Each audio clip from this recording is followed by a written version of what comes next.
Welcome to the Connect or Die podcast. Wow, what a day. We are so excited. We've got Colby the Cold, Colby Hassard on our podcast today. And we can't wait to talk with you, man. It's a very lucky and good day today.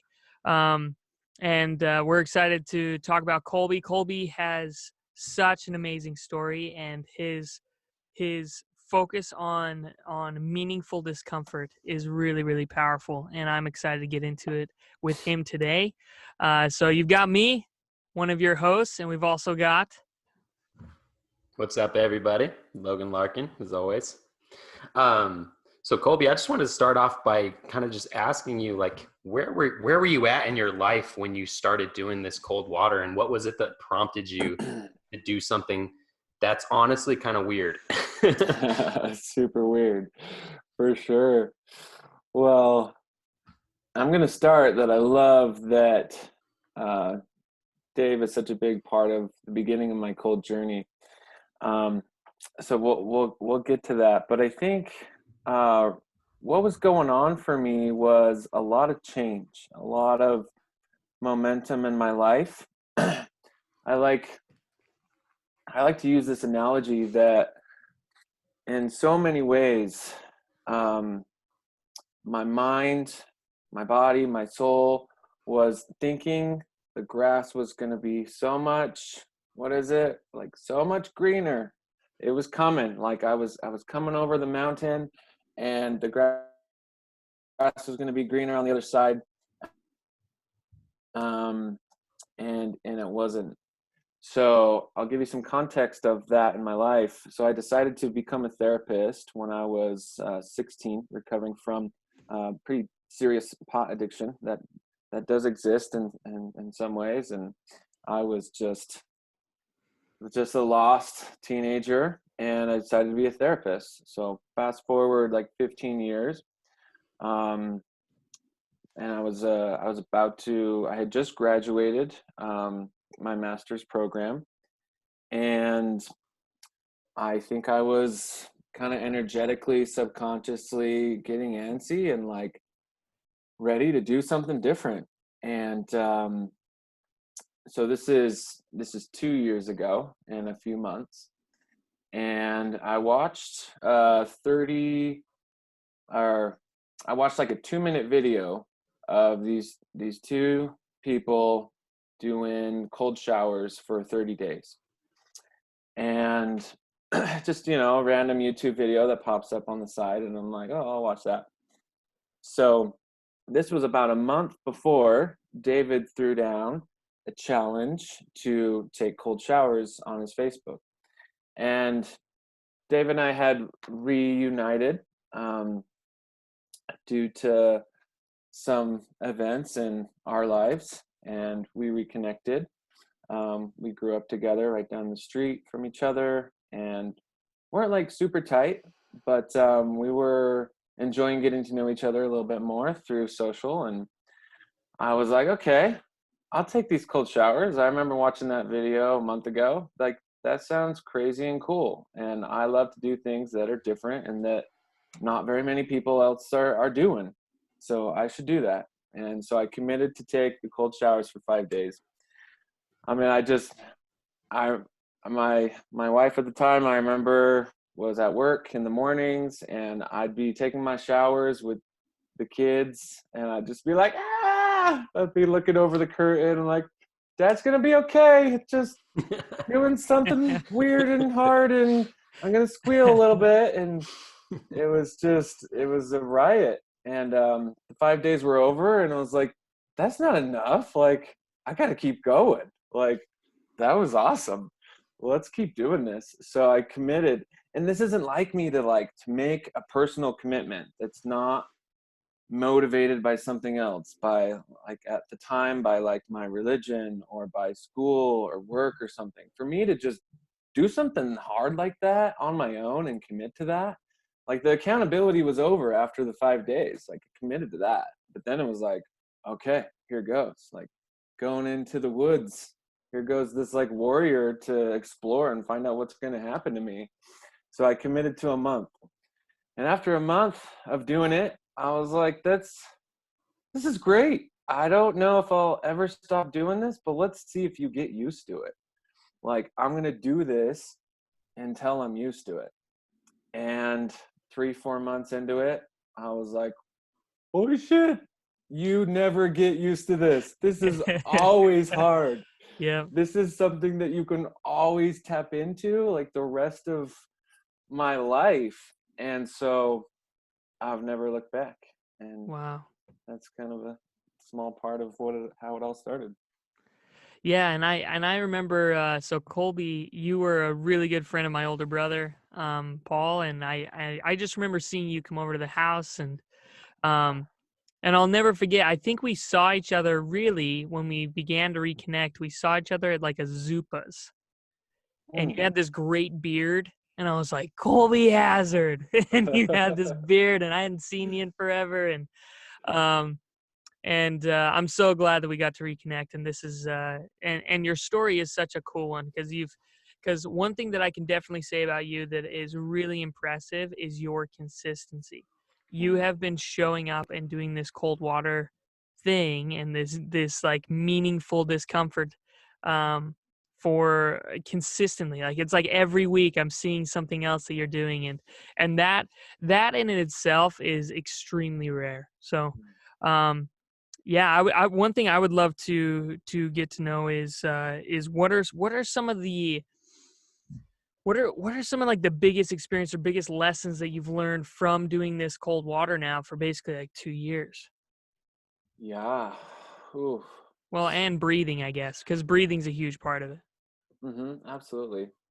So yeah, the breath work, the holotropic breathing, or just tapping into the self, tapping into the breath mindfully is definitely a partner in cold therapy, cold exposure.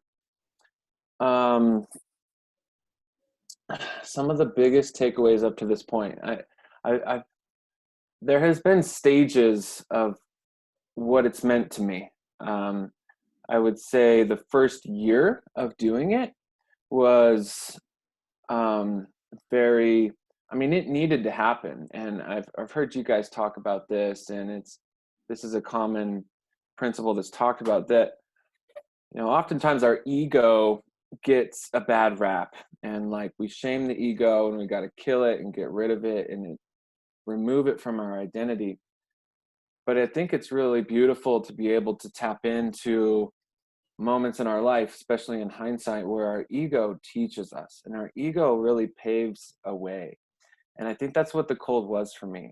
I did so many rebellious against the system, against what everyone else is doing, in this kind of meaningless, very egoic, self-centered way.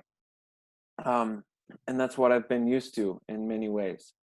And so I would say the first year of my cold training was that. There was a lot of purpose in it, a lot of growth through that egoic process of, hey, like, look at me, guys, like, we're jumping in fucking cold water. Oh, can I swear? Can I say the F word? That's fine. Okay. Dude, you just did. So I forgot. We can't go back. And I don't edit this stuff, so we're in the posted. It is posted completely raw. Oh, come on now. Yeah. So you're paused, Dave. Okay. Oh, okay. There we go. So yeah, it was very much just about me. I think that's a good way to put it. Like, look at me, guys. Like, I'm getting in this water, and those of you who aren't are less. Those of you who are coming with me, yeah, you're badass like me. And so it took my life coach and a series of events in my life to realize, like, hey, like, what does this mean? Like, what's the next chapter? And so I think, getting to your question, Dave, it's really been stepping into something uncomfortable that is hard, that is painful, that is miserable in lots of ways. But on the other side, it's like doing light and shadow work in order to create room for light, we get to go into the shadow. And so the misery and the hard of it all allows for there to be this amazing growth in all of the ways, with the physicality of it, what it does to the mentality, the emotions, and the energetic body. And so my greatest takeaway is that this is my main practice. Out of all the things that I do that are good for my whole body and soul, it is what continues to propel me to the next best thing in my life. Like, exercise is great, diet's great, all the different types of spirituality and mindfulness and meditation and religion are great. But like, for me, the cold will always be special, even sacred, and so accessible. Like, it's just always there, whether it's a cold shower or whether it's a full submersion. So it's my healer. It's what allows me to tap into my personal healer to keep going in life and healing. And just, man, I can think of moments, like difficult moments in the last 5 months, where I didn't want to get up. I didn't want to show up in the world. I didn't want to do the hard things that I need to do in my life. I can remember moments just laying in my bed, and I'd look over my horse troughs on my balcony, just 20 feet away from my bed. And I'm like, get your fucking ass up and get in that water and go conquer this day. And some of the time I do, not every time.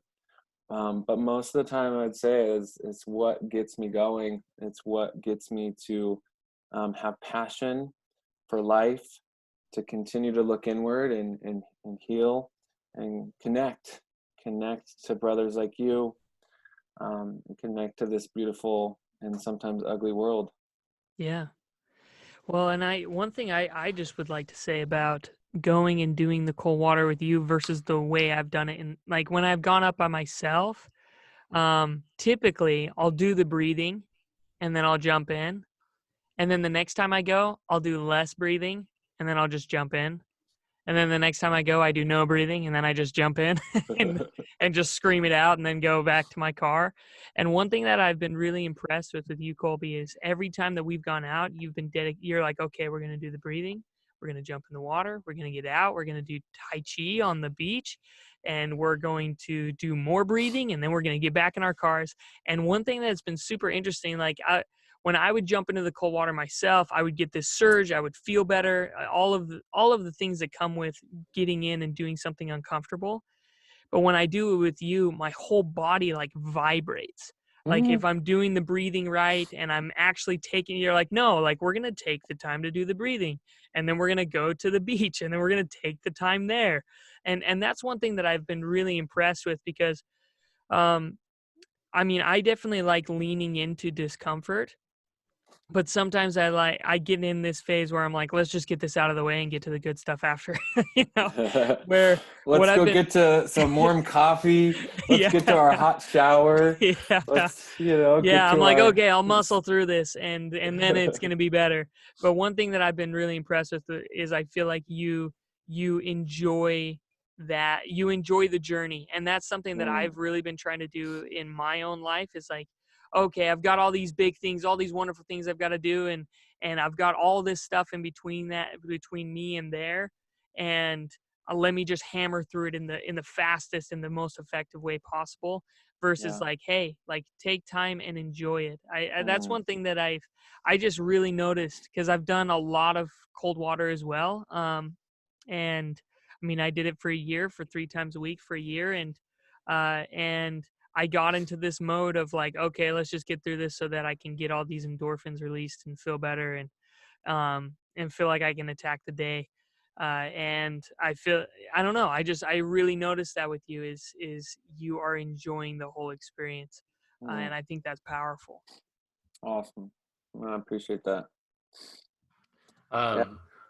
What I just loved how you said, Colby, that it was a way of healing for you. I mean, I think, and a way to connect, and not just to connect with the light, but you talked about connecting with the shadow and with the pain. And I think that's powerful and important. And I was actually going to kind of shine the light on Dave here for a second, because you had mentioned that your journey with cold water actually started with Dave. And so to kind of, I'm always about like the connectedness about all these things. And it's interesting how I feel like a lot of our stories began at similar times. And I don't think that that's just coincidence. And so I was going to just kind of quickly kind of highlight for you, Dave, like what started you with the cold water? What was the thing that motivated you to start this journey in cold water that then, Colby was able to connect with, and then eventually like I was able to connect with and have my own experiences with it? Yeah, that's a good question. So it's kind of funny. The first time I jumped in cold water was with my brother Sam. I was 12 years old. We were driving by the mouth of American Fork Canyon, and there was ice like floating there. You guys, there's this place at the mouth of American Fork Canyon where they used to allow people to go and you would jump in. It was like a hot spot during the summers because there was no pools, and there was a few ponds. And so the mouth of the canyon was one of the places we would play at. And I remember it was like February-ish, like midwinter. And my brother Sam just says, he's like, "Hey, you want to jump in the cold water with me?" I was like, "Sure." And I wanted to be cool and everything. And I just remember us jumping in, and then later, and it was so funny because we jumped off this like 10-foot little platform into the water, and the top of my head didn't even get wet because I started, as soon as my toe touched, I started swimming. And so my head didn't even get fully submerged. I just like hit the water and like a water skier made my way across And got out. And then in high school, I jumped in a few times into cold rivers, and I was always just surprised at how good I felt afterwards. And so I think that's kind of where the seed started with me. And then I didn't do it for like 10 years. I didn't think about it or anything. And then my wife and I just hit this place where our business went under. We were getting into, I had dug us out of some of the debt by that point, but we were like digging into debt, trying to get this business to work. And then we had both gone through just serious trauma over a few months. And we hit this point where we're just like, okay, like, I don't know what it's going to look like, but 2018 is going to be different than 2017. And so my wife and I went up to Tibble Fork, and I went out there with a big stick and broke a chunk of the ice off of the dock. So we had enough room to jump in, and we just wanted to have a year of let's see. That's what we would say. Like, we'd be like, "Hey, we have this opportunity." It's like, "Cool, let's go see. Let's try it. Let's try. What's the worst that can happen?" Like, we've already not only was our bank account at zero, we were negative in thousands of dollars, and it's like, well, we failed at everything else. We might as well just try everything and see what works. And so that's what pushed me to the cold water for the first time. And then we started a Facebook group that Colby's talking about, which was 5-day challenges. And so we did 5-day challenges for a little while, and it was just something to, honestly, I just knew that we were in such a hard place. It was just like, well, I'll do anything. And then I ended up reading What Doesn't Kill Us, and that pushed me toward Wim Hof. And I've always been one that, like, I shoot and then I aim. And so I kind of jumped into it and just started. Me too. Yeah, Me too. Totally. Yeah. I'm like, okay, it has something to do with breathing. I can do that. I remember when we were doing the Wim Hof breath. Yeah. On the shore of Tibble Fork, and we were doing it so wrong, like wrong. I mean, I'm sure it was helping in some ways, but in hindsight, I was like, oh yeah, we didn't know what the hell we were doing. Yeah. Which I think that's a beautiful thing. I think when you have this, it was funny because what came out of me was a very like playful, like, you know what, like this is terrible, and let's just find a way to kind of dance our way out of it, Yeah. and to play our way out of it. And that's Natalie and I have continued to do that for the last 2.5 years. It's just like, yeah, let's just play. Let's just, you get into the deep, you get serious, but you also need to like laugh, and you need to do ridiculous, audacious things. Yeah. And I believe our soul and our mind will tell us exactly what it is that we need to do. Can I interject? Yeah, please. I just love, I'm picturing us on the beach and trying to do this breathing. And I mean, picture some of our fails of like, we're getting out of the cold and we're just fucking like, how are we going to get to our car? We're so cold. Like we might die, like some of these experiences that are just so playful. Yeah. Right. Like, and I'm listening to you talk about this, and I'm putting it into play of adult life, where all of a sudden your paradigms start to shift and break and crack and disappear. And what I've loved about it too is that we go out into the woods and sometimes we don't know what we're doing, like especially at the beginning. And it's just like a kid that falls down and gets hurt, but laughs about it and moves on and is just playing, is just tapping into that creator that, that just, for me, what I don't think I got to experience fully as a kid, in this society, we're just like confined in our houses, confined in our systems, where we don't feel like we can go out and do whatever we want and fail forward and learn from our own. Like I've learned so much more in many respects of like almost, losing some of my toes because of how stupid I was being in relation to the cold. I've learned so much from that. Okay, like now I know in the dead of winter, you got to be more prepared than if it's summer. Like seems logical, but like just based off of a couple different circumstances. And like, I'm so glad I have those experiences.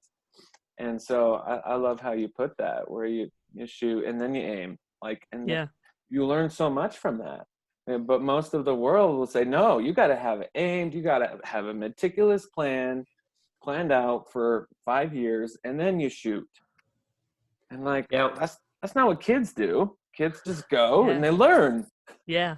Well, I think, just speaking from my own experience, I think as you grow up, you experience, I've experienced just really painful things, incredibly painful things that I, as a kid, never imagined that I would have to experience or that I'd have to feel.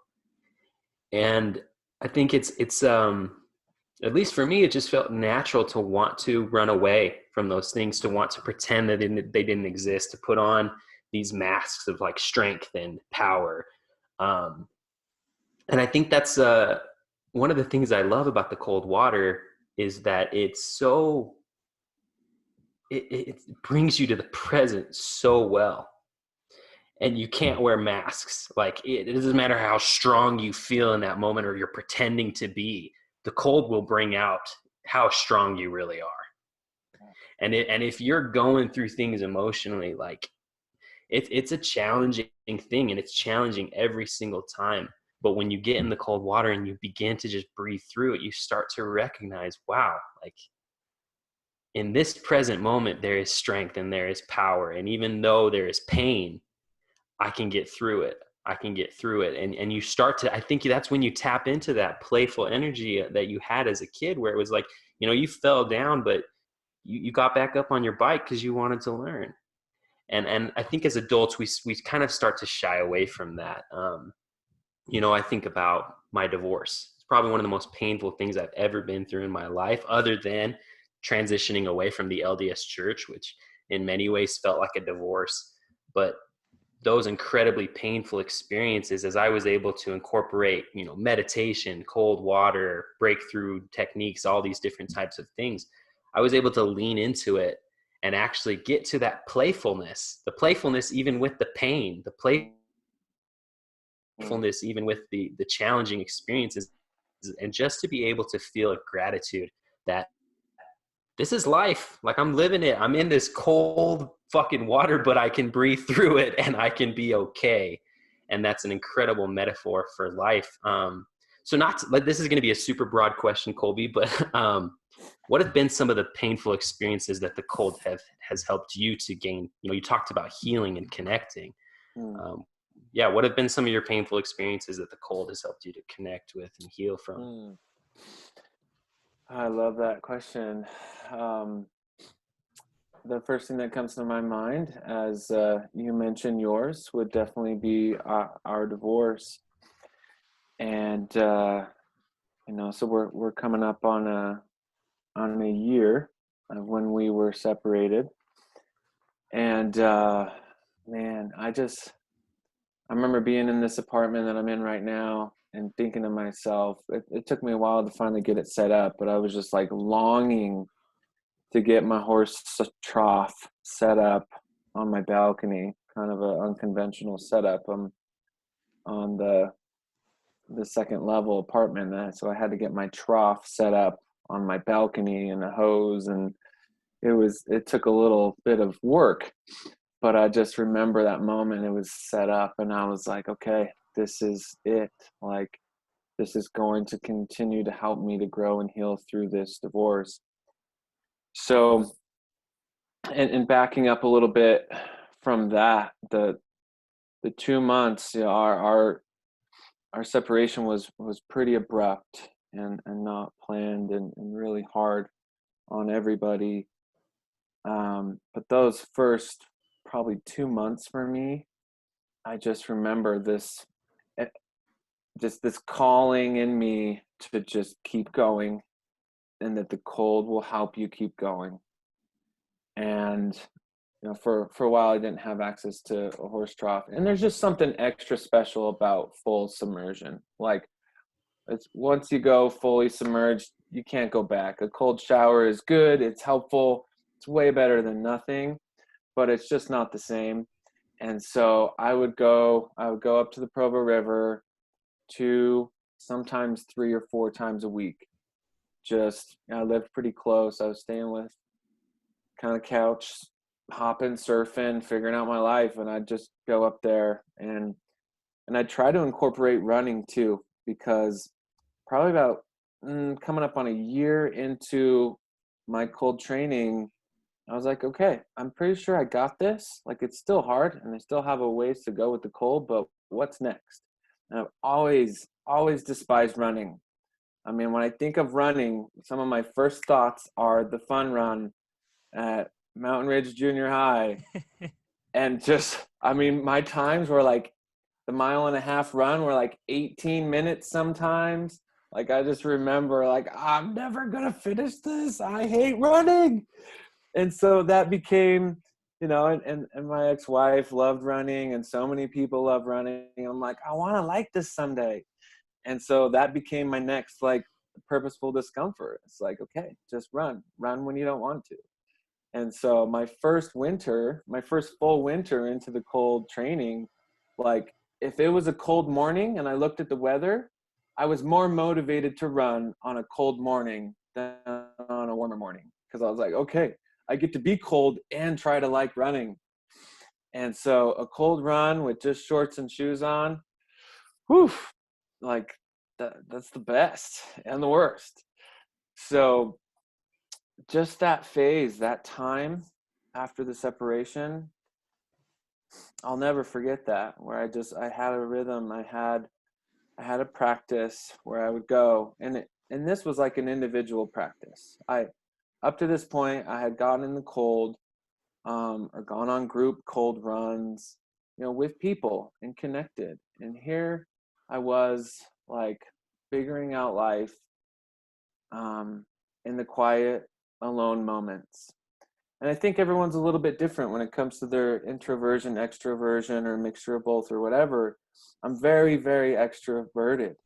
And so for me to force myself to do things by myself and to just be with me and be with the shit and feel it and just know that, like, okay, like, if I can't be okay by myself, I can't be okay with others. And so I'd go on these cold runs, and I'd get in the river, and I'd go do life, and I'd come back.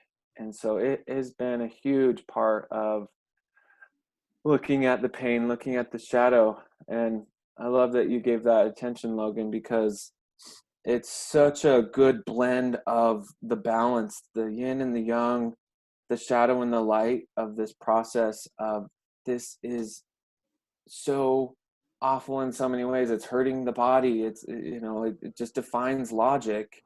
And so in some ways that's just pulling out all these misconceptions about what we think life should be.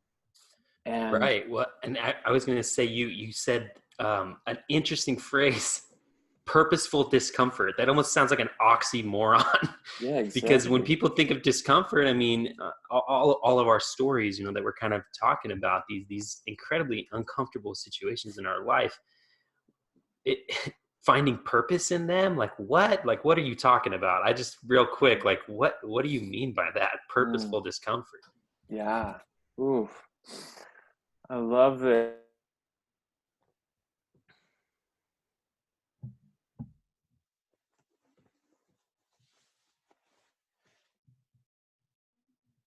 It's like a day principle where it could be something physical, but I think the real beauty for me, and I'm seeing with others, comes when I find purposeful discomfort of feeling my fucking feelings, these things inside that I have not felt before in my life, that I have not chosen to feel, that I was not taught to feel. So the computer's on the bar right next to my kitchen, and I'm thinking about the time that I woke up on Christmas morning, and I wasn't going to be able to see my kids in the morning. I was able to see them in that same day in the evening. My visit happened to land on Christmas on a day that I got to see them later that day. I didn't think that day was going to be hard. I just do the robot compartmentalized thing, like it's just going to be another day. It's going to be okay. And I woke up and just thought of what our daughter would experience not having dad there. And I remember the feeling like, what's going to get me out of this fucking bed? What's going to do it? And baking cookies got me out of bed. And I was like, I'm going to do a Christmassy-ish thing. I hadn't baked cookies. I like making healthy cookies. I hadn't done it since we separated. And so I'm going to get up. I'm going to go make cookies. And being able to dance with the shadow is what I was doing, literally. I'm in this kitchen baking cookies, listening to this song that had some kind of shadowy, darker, lonely lyrics to it, but very upbeat too. So seemingly contradictory of darkness, shadow, pain, and then like a really positive, upbeat vibe to it. So that song came on, and I listened to that song on repeat for like 10, 15 minutes, making cookies, going from crying to dancing and laughing. And being able to feel both of those seemingly contradictory feelings at the same time, I would attribute for me the cold and my practice with the cold of purposeful discomfort with pain and emotion. That we can sit in our shit and feel it and be okay and go from smiling and laughing. And for me, mind-altering substances and plant medicine has helped me do that. Being able to be in an altered state of mind and just feel pain and go into the darkness and then be happy and like observe it and just be like, okay, that pain is in me, but it's not me. Like I am fucking a soul of light and this energetic body. There's so much more than what I think I am compared with my thoughts and my feelings. my thoughts and my feelings are just an indicator of my past and who I am up to this point.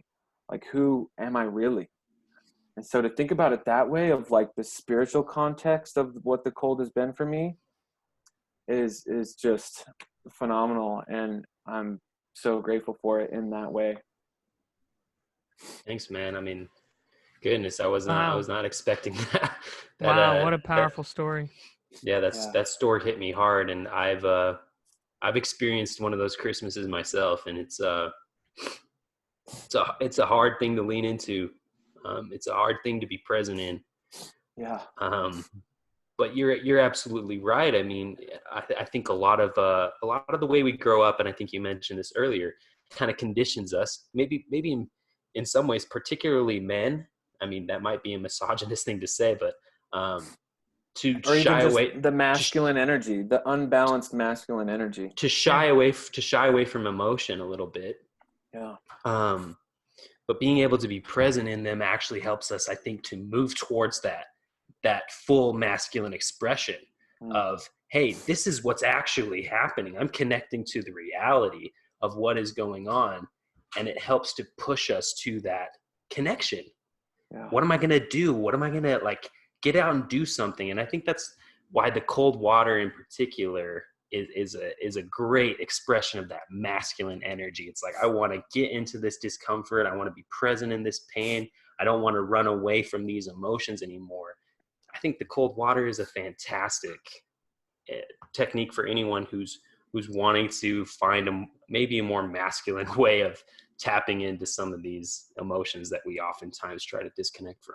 Yeah, and if I could add to that, for me in my practice, my groups, my individual sessions, what I try to facilitate is, I think, really kind of encapsulating all that we've talked about up to this point of, yes, stepping into the masculine, going back to a little bit of what I was talking about earlier, like being able to observe the ego in that, like, okay, like there's purpose in this ego in me, this warrior that can do something really fucking hard, just being that warrior leader.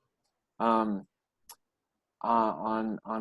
plant medicine, we'll say, I've hallucinated only one time, and when I hallucinated, I saw warriors. I saw like ancient warriors just appearing in my mind, and so that's kind of what I visualize of, like, there's that side, and there's this masculine energy that is needed to connect to ground with, to tap into, especially if it's been buried and it doesn't have an outlet. And then, like, being able to see a man, a woman, doesn't matter, have an unbalanced in their feminine side that is just, okay, like Mother Earth is feminine in so many ways. And there are so many beautiful ways that I'm, for myself, and facilitating to have balance with both energies. Here is the masculine. What part of the feminine does not have an outlet in this process too? Of just, all right, just going with the flow, going from really excited, really in charge, and I got this, to like, watching men, women, whoever, like, struggle to commit to get into the cold or get out of it, and just letting their emotions just control them, and just so much fluctuation, which can be more a feminine trait of kind of the going with the flow. I almost want to say like imbalance, but it's not an imbalance. It's just a flow of energy that we see with Mother Nature. It would be the chaos that we see of, like, the ocean, right? Yeah. Seeing what nature does, coming and going, like all the 4 seasons, the chaos there of emotion, and that is a more, I think, feminine trait that we shame and we avoid that. And instead of, Dave referred me to the book The Way of the Warrior, what is it? The Way of the Superior Man. The Way of the Superior Man. Yeah. Yes. So that's basically kind of what I'm describing. And so I would say there is an equal balance of masculine and feminine practice within some of these cold Yeah. experiences. No, I love that. It's interesting. I remember hearing a quote, and this was done. Who was this? I can't remember his name right now, but he said, "Men are velvet and steel," and I always loved that description of a man, is that you are velvet and steel, because I think that if we overemphasize the steel, um, something fundamental is missing. And so there is I think a lot of us, when you talk about these, being a warrior, I think that we need a dragon to fight sometimes. Mm, I think that a, having a dragon to fight, having a battle to be won, can get us out of bed when nothing else will. mm, Um, but then also, so I would imagine that being kind of that steel side of us. And then you've got this velvet side of, you're like the steel. If you're over focused on the steel side of yourself, then you don't get to actually connect to the moment. And so it's this beautiful, I wouldn't want to say fight, but it's this beautiful competition between these two things that are happening all the time. And if you're too focused on one, you miss it. It's like the spirit of the law versus the letter of the law, right? There is a fluctuation there. And if you are too dedicated to the letter of the law, and you're not living the spirit of the law, you're literally missing the whole point. And so I just love this. I love this discussion. I think this is such a beautiful thing. I think it's something that, especially as us three as men, talking about these things, talking about, hey, I feel these emotions, and I'm actually going to connect to them, rather than just throwing up a mask and saying I don't feel anything. I'm not feeling this pain, and trying to run away from it. When in fact that pain is our dragon to fight. That is our our epic that we get to go live. mm. And so I love this conversation. I think it's something that a lot of people, and it's going to look different for everybody, right? They're going to find different ways to connect. But I found that the cold water is so uncomfortable, and so it forces these masks to go away. It's interesting watching people, because I've been able to watch a lot of people um, go into the cold water, and it's been interesting because I've seen some. I remember watching this one guy that was with us, and he was going through a lot of hard things at the time, and he stepped into the cold water up to his knees, and he looked at me, and his eyes, I could see his full eye, because his eyes were open so much. He looked like someone that was facing death. He was terrified. The only time I've seen eyes like that is when there's been times that I've been out in nature, and we've run into predators, like a bear or a cougar or something, and someone looks at you like, oh shit, and that's the way he looked at me. And I just remember looking at him and just saying dude, you can do this. You can do this right now. I'm like, don't you get out of the water. Cause he turned to walk out of the water. I'm like, don't you get out. You can do this. And it was interesting because he dunked himself in the water, and then he came up and he just screamed at the top of his lungs. And you just saw it was so beautiful because he took off this mask and he did it. And I love it because the cold water, just like you said, it's never easy. Can Every I show a single picture, time. Dave? Yeah, For please. those that are watching. So this was this morning. You can't see it super good, Yeah. but here's me and my buddy Jared. I mean, that doesn't look pretty. I mean, look at our faces. We're just we're not happy. This is not a happy moment where you're just, yay, I'm so happy to be alive. Yeah. But it's that challenge. I think that one thing that in the way of Spirit Man he talks about is men thrive on challenge. That's one thing that really, at least for me, when I find someone who challenges me, I love it. I love when I meet somebody that is challenging what I think, or sees something a different way and hits me with it. It's something I really, really enjoy, and I love leaning into.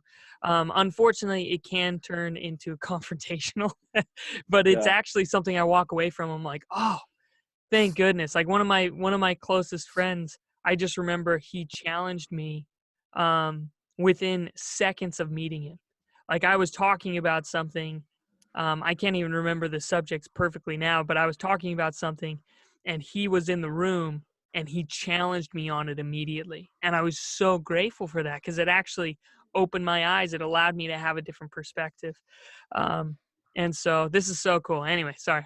I'm so excited about this because I think this is a conversation that needs to happen and that is so important. And I love that we're all us three are talking about this because I do find that all of our experiences are pretty interwoven. Yeah. Yeah. Well, Dave, one thing that you said that I really liked, and it kind of, I think it leans back to the purposeful part of what Colby's talking about, the purposeful discomfort. You were talking about slaying dragons and how that's a very masculine energy type of a description. But I think oftentimes the masculine energy can get so just caught up in the do. They don't necessarily connect to the why. Why am I slaying this? What is this dragon? Yeah. Why am I slaying it? Why am I going after this thing? And that's where I think the velvet kind of comes in. And I think that's where the purpose comes in. And if we can connect to the purpose of our experiences, even, and I go back to, Colby's story that just hit me, the purpose of that pain and what it could teach me and what it taught him and what it could teach anyone. I think about you, Dave, and it's the incredible painful things that you've been through and the purpose of, the man you've become through those things.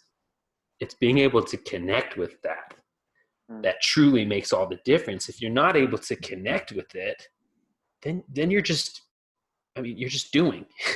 there's no meaning, there's no why, there's no purpose. And yeah, I just wanted to kind of throw that in there real quick, just because I think life is just challenging. Life is challenging for all of us. And you say that men like challenge. I think women like challenge too. Oh, I mean, totally. I think it's that. Yeah. When we talk Totally. about the men, and we're talking about energies, right? Masculine, Right, masculine, feminine. We're not and necessarily feminine. talking about gender. Yeah. We all have challenges, and we all seek to find, because there can also be the imbalance on the other side. Right. I've leaned into emotion so much that was all I saw.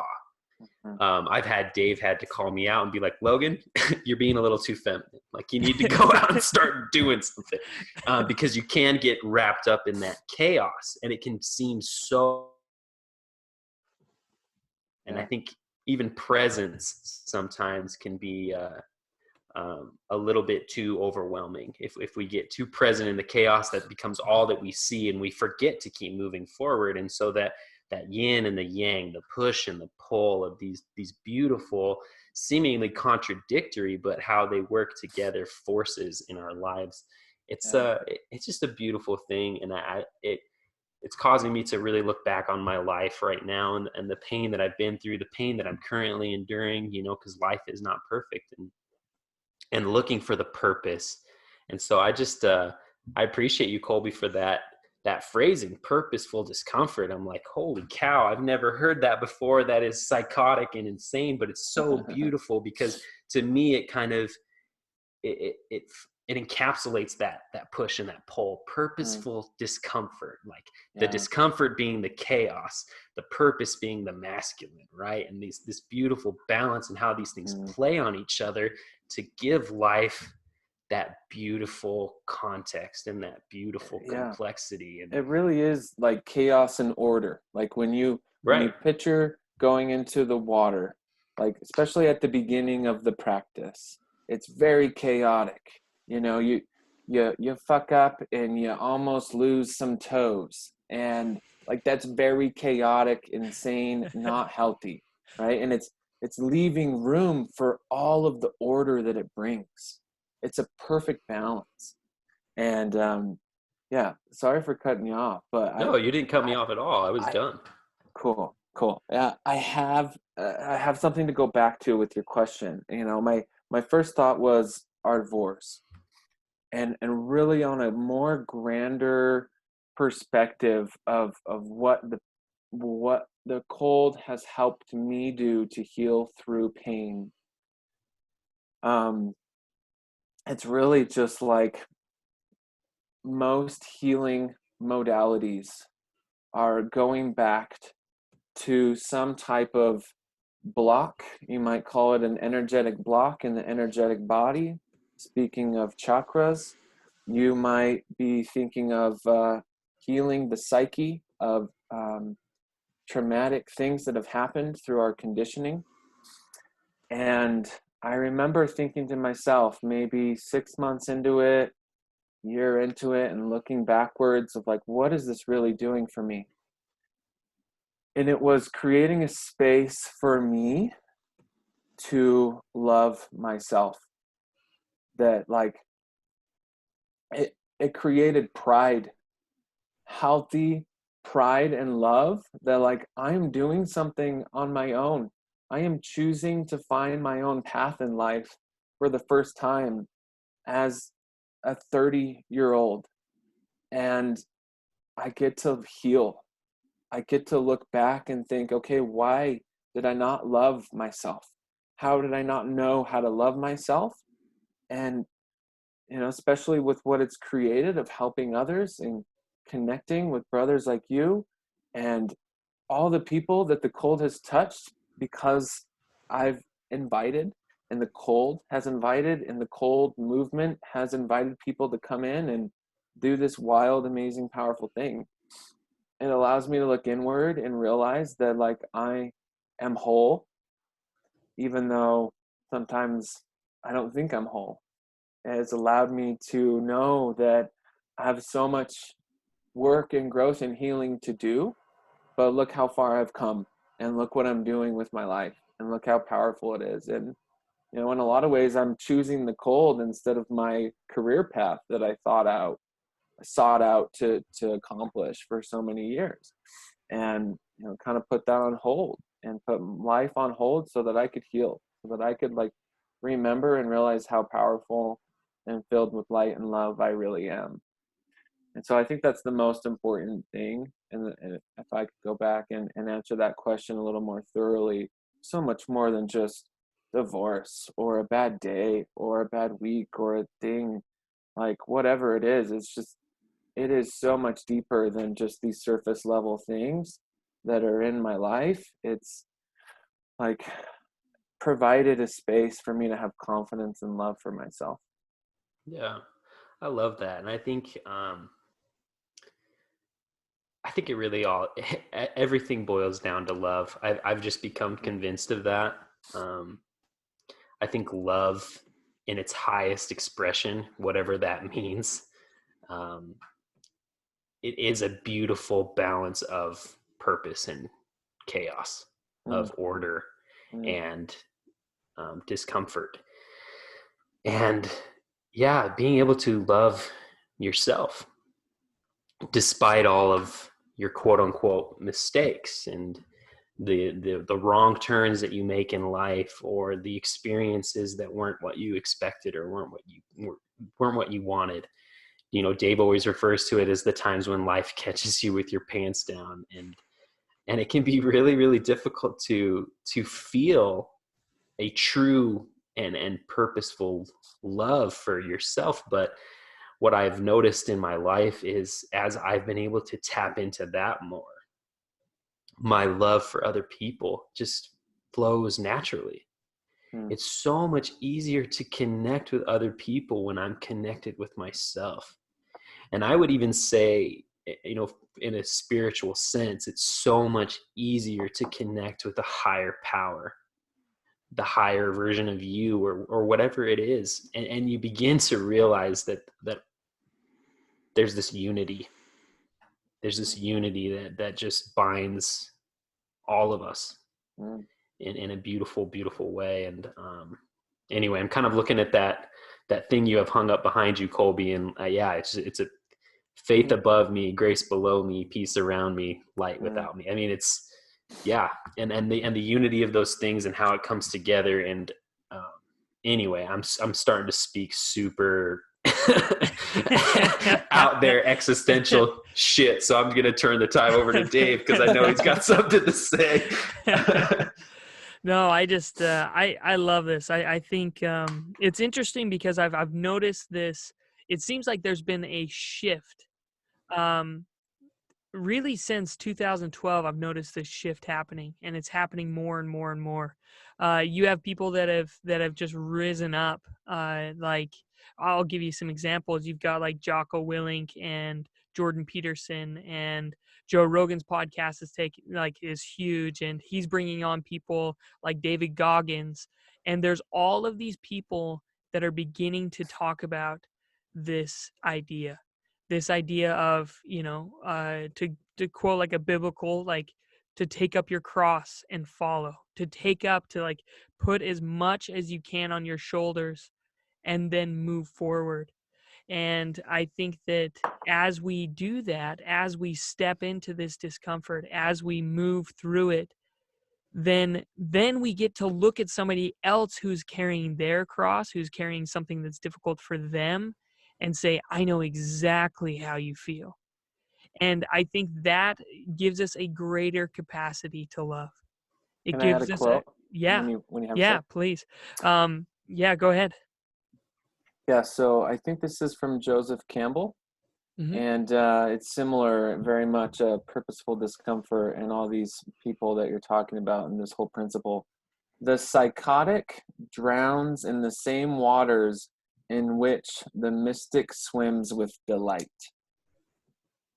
So sometimes we get to lose, like literally lose our mind so that we can find it. We get to go into these waters with our psychoticness, with all of our mess. And in those same waters is the healer, is the mystic, is all of the mess together as one, becoming the greater self. Yeah. I mean, I think Jesus said something similar, right? That if you were to truly find yourself, you would lose yourself in a purpose. Lose yourself in something that has a meaning that is even bigger than you can see or that you've experienced. And I think that's kind of what Dave is talking about. And I love that, being able to look at other people and recognize that they're bearing crosses. And I think the judgment falls away. All of the labels that we would normally put not only on ourselves, but on other people that we would use to disconnect start to fall away. It's interesting. And I feel like I'm like using Dave's stories, but like he'll sometimes say when people ask him what religion he is, he'll just be like, I don't want to answer that question, because I know that a lot of people use that to disconnect. They want to know whether or not I'm part of their tribe. Separate. Yeah, they want to separate. They want to put up these walls. And everything that we're kind of talking about, it leads you to start to recognize and realize there are no walls. Pain is pain. Whatever it comes from, whatever details follow it, pain is pain. And love is love. And love is love. And these things hurt and we feel. And if we can help each other through them, or even not even help each other, but just give each other space to be who we are. Listen to people who are going through pain and not put your judgments on them. Life, you just really start to see that beauty. And I think that's what Jesus was talking about. I think that's what Buddha was talking about. I think that's what Hinduism is all about. Every religion, every philosophy that I have ever studied that people give focus to, it's leading to what we're talking about. And I'm just kind of done. I'm done with disconnecting on the details. It's like, I listened to one of my favorite musicians. His name is Trevor Hall. And he has this song called Unity. And in the chorus, he says, I don't want to reason anymore about the one I love. I don't want to reason anymore about God above. I just want to melt away in all its grace, drift away into that sacred place where there's no more you and me, no more they and we, just unity. And it's such a powerful powerful concept, because that's what we're talking about. We're talking about connection. Connect with you, connect with other people, connect with God, whatever that means for you. And life will have that beauty and that flow. And sometimes, yeah, it'll be chaos. And sometimes, yeah, it'll be order. And sometimes it'll be somewhere in between, but it will be beautiful because it is. Yeah. So Yeah, good. that's I love this idea, and you've talked about this as well, Logan, and is the idea of I am, the idea that it's like, no, you don't have to actually add another thing onto it, even though in English it feels empty. It feels empty. Like It's not. No, Yeah, it's no, it's just period. I am, period. And one thing I find interesting, because even when we were about to get on this call with you, Colby, I was like, oh, okay, here's some of the great conversations I've had with Colby in the past, and here's how we're going to recreate it, and here's what's going to happen. And what's been interesting is that's how I started this call. I was like, okay, how do I recreate some of these amazing things? And then it's like, hold on, dude, take a step back, just have the conversation. Mm. Don't try to direct it. Don't try to like, okay, here's exactly where we're going to go. You should have some idea, some blueprint, I think, but it's been interesting because this conversation has gone a completely different way than I would have expected.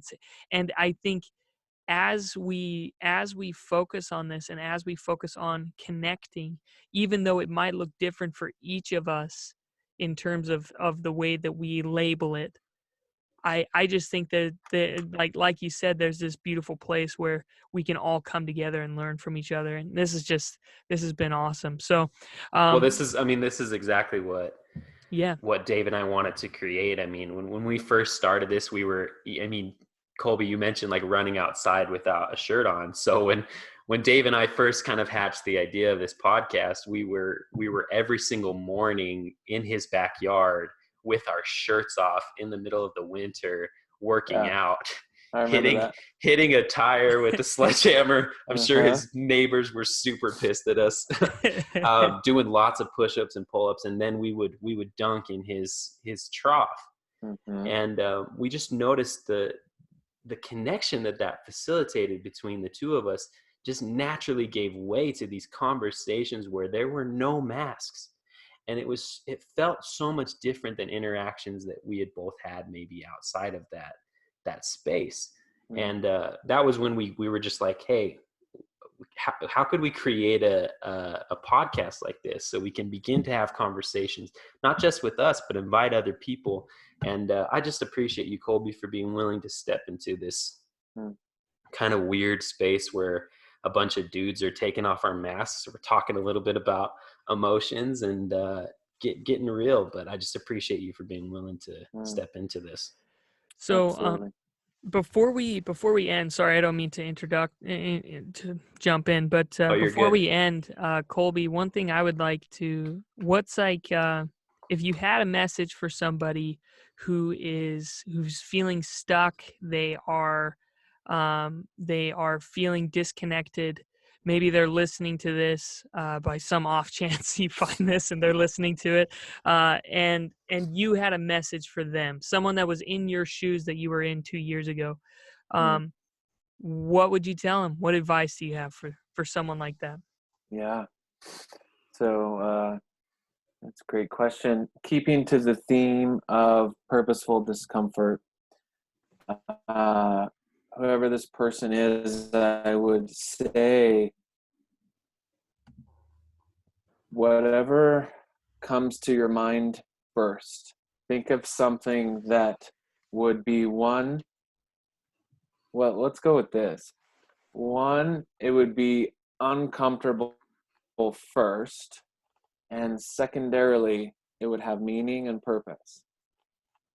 So that could be a variety of things. Like, it doesn't have to be the cold. Whatever it is, if you know, and they can just accumulate. Like I talked about, we can all, I think most can relate to just not wanting to get out of bed. We slept too much. We didn't get enough sleep. We got the exact amount of sleep, but there's nothing worth getting up for that day. whatever it is. Maybe that purposeful, uncomfortable thing you need to do is get your ass out of the bed. Like, that might be it. And then your day goes slightly better. Or maybe it goes amazing. You might be an owner of a company and you've been thinking of doing this one thing that you know will be hard, but you need to do it. So just do it. Like, whatever will create more purpose for you in your life. And that might be something small, or it might be something really big. Find something that will facilitate that is uncomfortable to the body. And when I say the body, I mean all of the body, the emotions, the physical body, the energetic or spiritual body, that it's going to benefit that entity in both ways. And there's going to be a reciprocation process there.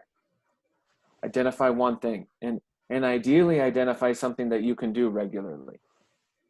You know, it might be lifting weights. It might be going on a run. It might be something you've already tried to do before, but you just haven't quite mastered it yet. Find something specific that you can master, that has purpose, that provides a greater purpose for your higher self, and is hard. It's physically hard. I think there's something special when it is physical. You know, it might be yoga. There's so many different options. And so that's it. Love it. Thank you so much. Colby, man, thanks so much for coming on. Thanks for being here. Like I said, thanks for being willing to kind of step into a space where men are talking about their emotions, and it's kind of a strange thing, but I connect to what you're saying and your message, and it hit me this morning, and I appreciate it so much. So yeah, just thank you. And where can people find you, just real quick, if they're looking for you or things you're doing, like where can people find you on social media? Yeah, so my Facebook is, I'm probably going to change it back to my regular name. I'm figuring out the whole branding marketing thing, but right now Facebook is Colby Conscious Transitioning. That's awesome. My business name is Conscious Transitioning. On Instagram, it's Conscious Transitioning. And there's a lot of meaning in that, of becoming conscious, stepping out of the subconscious mind into the conscious, awakening, and transitioning. Like the cold process and whatever it is, like life is a transition and a death and a birth and a death and a birth. A lot of different Eastern beliefs tied into my name, which has been really integral and helpful in my faith transition. And I don't know if this is the moment to bid farewell, but my saying lately, instead of namaste, it is namaskray. So you kind of just visualize namaste, and you take out that last part and you put cray in capital letters, CRAY, because we all have crazy. And I think we focus so much on the light and we focus so much on the positive, and that's great. But we can't heal and we can't make room for the light if we don't know our dark and our shadow or our crazy. So my crazy in you honors and loves the crazy in all of you motherfuckers. So yeah, I mean, I'll just say, you know, anyone who's looking for an opportunity to do the cold water, if that's the discomfort that you feel like you need to step into, find Colby on Facebook. And thanks so much for everyone who's been listening to this. Thanks, Dave, as always, for just being you, man. I love you to death. And yeah, just I don't know how we sign this thing off, but I mean, connect or die. Like, I don't know. We'll see you guys on the next one. Thanks so much for listening, everybody. Namaste.